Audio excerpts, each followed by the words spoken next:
Magandang araw sa inyo mga kababayan. Welcome back to the channel, #WalkWithLan. Ako nga pala si Lan dito sa ating channel, #WalkWithLan ulit ha. Ngayon, may napakasimple pero napakalalim na topic tayo.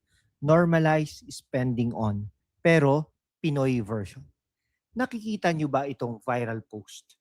Normalize spending on family dinners, quiet mornings, trips to loved ones, coffee with a friend, memories over things, at ang punchline, investing in people is never a waste. Grabe, di ba? Tama ba?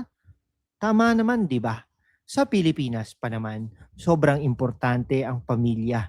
Kaya ngayon, gagawin nating Pinoy ang message na ito kasi dito sa atin, hindi lang basta gastos yan. It's an investment sa puso, sa saya, at sa future natin. Kung ikaw ay OFW na miss ang pamilya o kabataan na pressured sa trends at gadgets, manood ka hanggang dulo. Bibigyan kita ng motivation na baguhin ang priorities mo. Ready? Tara! Una sa list, family dinners. Sa Pilipinas, di ba't ang hapagkainan ang pinakasagradong lugar sa bahay? Dati pa yan. Nakaugalian na natin ang kainang pamilya mahalaga. Proclamation pa nga ng gobyerno, yan every September, di ba? Bakit? Kasi kapag nagsasama-sama kayo sa mesa, hindi lang pagkain yan, pagkukwentuhan, tawanan, iyakan, minsan doon natin naririnig ang anak, kamusta ka? O lola, kwento mo nga yung panahon ninyo. Sa panahon ngayon, busy tayo. Work, traffic sa EDSA, online classes. Pero pag-isipan mo, 100 to 200 pesos lang para sa simpleng adobo. Sinigang, kanin, pero ang binibili mo ay banding. Studies pa nga sabi, kapag regular family meals, mas mababa ang risk ng depression, anxiety, at mas maganda performance sa school ng mga bata. Para sa mental health natin, gold mine yan. O, tip ko, kahit once a week, mag-set kayo ng no gadgets sa mesa rule. I-off ang phones, mag-share ng isa-isang highlight ng araw. Para sa mga OFW, pag uwi ninyo, gawin itong priority. Hindi ang balikbayan box ang pinaka hinihintay ng pamilya, kundi ikaw mismo sa hapag. Pangalawa, quiet mornings. Sa ingay ng buhay sa Maynila o sa probinsya, bihira na ang katahimikan. Pero imagine niyo, umaga, 5 a.m., nakaupo sa terrace o sa likod bahay, may kape. Walang notifications, tahimik. Doon mo naririnig ang sarili mo, iniisip ang goals, pinagpapasalamatan ang blessings.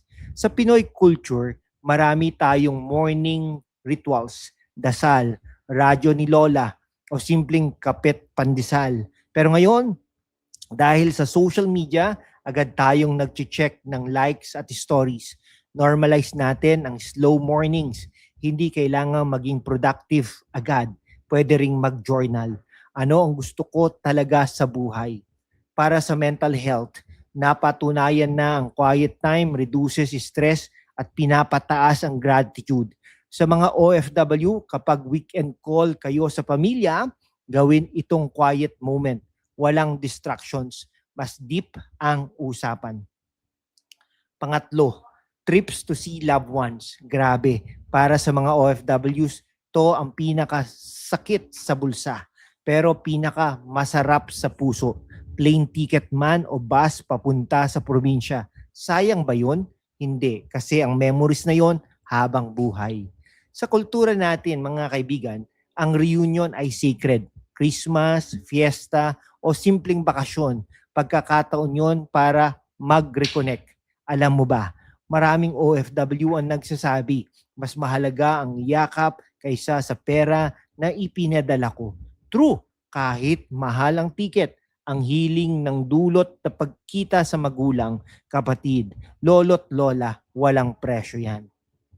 Tip natin, plan ahead. Mag-ipon monthly para sa reunion fund. Hindi luxury, necessity yan para sa emotional health. At kapag nasa abroad ka, mag-set ng video calls na may virtually family dinner para hindi mawala ang koneksyon. Pang-apat, coffee with a friend. Simple, Starbucks. Hindi kailangan. Sa kanto lang, sa turo-turo o sa bahay ninyo. Kapet kwentuhan sa Pilipinas. Ang kwentuhan over kape ay therapy na libre.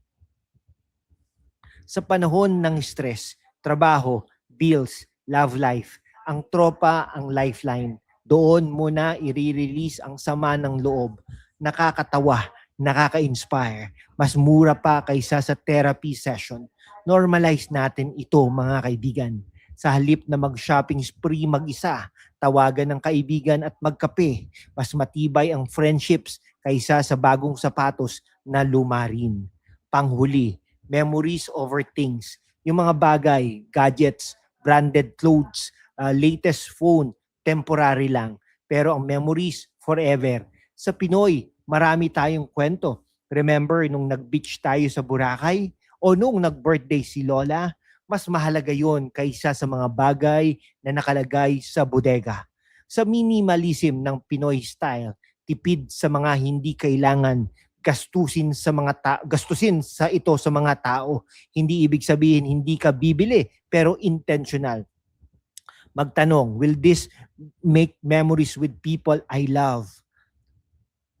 Mga kababayan, investing in people is never a waste. Sa Pilipinas, pamilya ang foundation natin. Sa gitna ng hirap ng buhay, ang mga yakap, tawa at kwentuhan ang nagpapadibay sa atin.